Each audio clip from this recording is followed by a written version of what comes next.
মধ্যমা দেওয়ার চেষ্টা করছে। আজকে এখন যারা সরকারে আছেন বাংলাদেশে, যতদূর আমি সংবাদপত্র করে যা বুঝতে পারছি যে তারা খুব একটা ভালো কমফোর্টেবল জায়গায় নেই, তাদের উপর আর কি মানুষের আস্থা হারাচ্ছে। এই কাজে সেই অনাস্থার মূর্তিটাকে ঘোরাবার জন্য এরা উদ্যোগ নিয়ে আমাদের কোনো কারণ নেই। আমাদের সিস্টেমের মধ্যে আমরা কানাডারে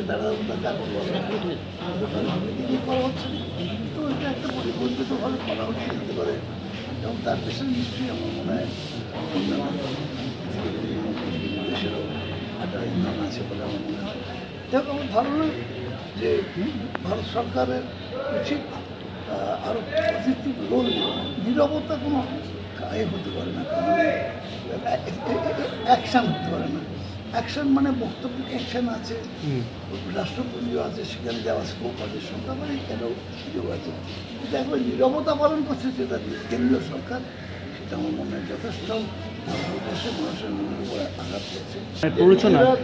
নিজেদের অস্তিত্ব রক্ষার জন্য আজকে তারা এই রাস্তা নিয়েছে।